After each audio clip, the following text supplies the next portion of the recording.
Hello friends, welcome to Anjanash vlogs. இன்னைக்கு நம்ம இட்லி தோசைக்கெல்லாம் சூப்பரான ஒரு சைட் டிஷ் ரெசிபி தான் பார்க்க போறோம். என்னன்னா கொத்தமல்லி சட்னி எப்படி பண்றதுன்னு பார்க்கலாம் வாங்க.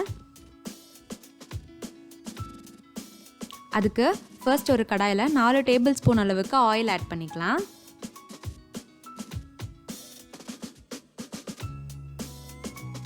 எண்ணெய் காஞ்சதுக்கு அப்புறம் 1 ஸ்பூன் அளவுக்கு கடலைப்பருப்பு, ஒரு 6 இருந்து 7 ஸ்பூன் அளவுக்கு உளுத்தம் பருப்பு சேர்த்திக்கலாம். உளுத்தம் பருப்பு தான் நிறையா சேர்த்திக்கணும்.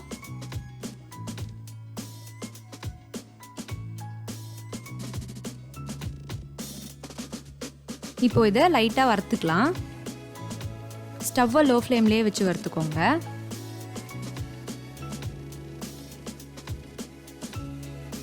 இப்போது நெக்ஸ்ட்டு 3 காஞ்ச மிளகா எடுத்து வச்சுருக்கேன். அப்புறமா ஒரு பச்சை மிளகா, இது ரெண்டையும் சேர்த்திக்கலாம்.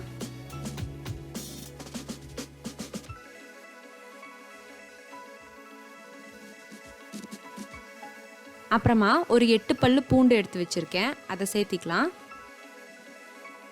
அப்புறமா ஒரு அரை மூடி தேங்காவை சின்ன சின்னதாக கட் பண்ணி வச்சுருக்கேன், அதை சேர்த்திக்கலாம்.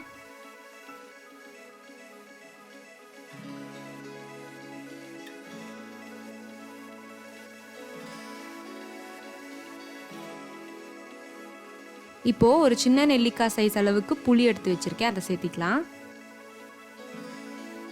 இப்போது எல்லாமே நல்லா பொன்னிறமாக ஆகிற வரைக்கும் வறுத்துக்கோங்க. இப்போ பாருங்கள், எல்லாமே நல்லா வதங்கி வந்துருச்சு, எல்லாம் பொன்னிறமாக ஆயிடுச்சு. இப்போது பெருங்காயத்தூள் ஆட் பண்ணிக்கலாம். அப்புறமா 2 கட்டு கொத்தமல்லி இலை கழுவி வச்சுருக்கேன், அதை சேர்த்திக்கலாம். இது பார்க்கறதுக்கு தான் ஜாஸ்தியாக இருக்குது, நல்லா வதங்க வதங்க சுருண்டு வந்துடும்.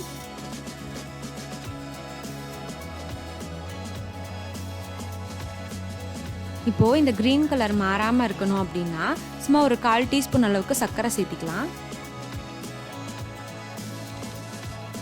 இப்போ நல்லா கலந்து விட்டுக்கோங்க.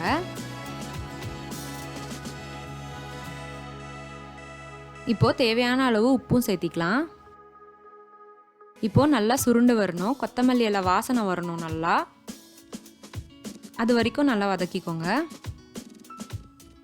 இப்போ பாருங்கள், நல்லா வதங்கிருச்சு, கலர் நல்லா மாறி இருக்குல்ல. இந்த மாதிரி ஆனதுக்கப்புறம் நல்லா வாசனை வரும். நம்ம எவ்வளோ சேர்த்திருந்தோம்ல, பாருங்கள் எவ்வளோ கம்மியாயிடுச்சு அப்படின்னு.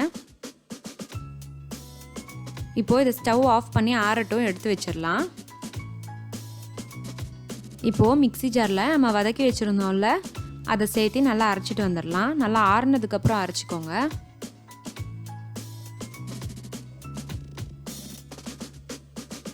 இப்போது அரைச்சதுக்கப்புறம் ஒரு கடாய் எடுத்துக்கோங்க. ஒரு 3 டேபிள் ஸ்பூன் அளவுக்கு எண்ணெய் சேர்த்திக்கலாம். தாளித்து விட்டுக்கிறதுக்காக தான் இது. அப்புறமா கொஞ்சமாக கடுகு,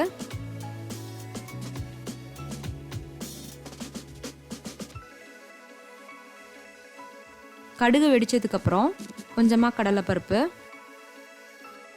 கொஞ்சமாக உளுத்தம் பருப்பு, அப்புறமா கொஞ்சம் கருவேப்பிலை இலை. இப்போது நெக்ஸ்ட்டு நம்ம மிக்ஸி கழுவி வச்சுருந்தோம்ல தண்ணி, அதை சேர்த்திக்கலாம். லைட்டாக அது கொதி வரட்டும்.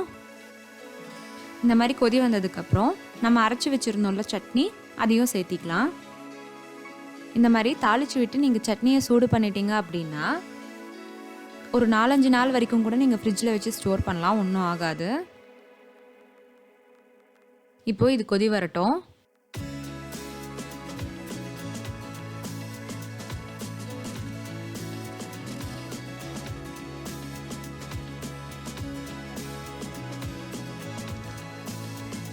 இப்போ பாருங்கள், இந்த மாதிரி கொதி வருதுல்ல, இது கரெக்டான ஸ்டேஜ். இப்போ ஆஃப் பண்ணிடலாம். சட்னி ரெடி ஆயிடுச்சு. பாருங்கள், சூப்பராக வந்திருக்குல்ல, இந்த கன்சிஸ்டன்சி கரெக்டாக இருக்கும். இப்போ வாங்க சர்வ் பண்ணிடலாம். இட்லிக்கு வந்து சூப்பரான காம்பினேஷனாக இருக்கும். கண்டிப்பாக ட்ரை பண்ணி பாருங்கள். ட்ரை பண்ணி பார்த்துட்டு எங்கள் கமெண்ட் செக்ஷனில் சொல்லுங்கள். அண்ட் இந்த வீடியோ உங்களுக்கு பிடிச்சிருந்தது அப்படின்னா எங்கள் சேனலை மறக்காமல் சப்ஸ்கிரைப் பண்ணிட்டு கூடவே இந்த பெல் பட்டனையும் கிளிக் பண்ணிவிடுங்க. Thank you friends.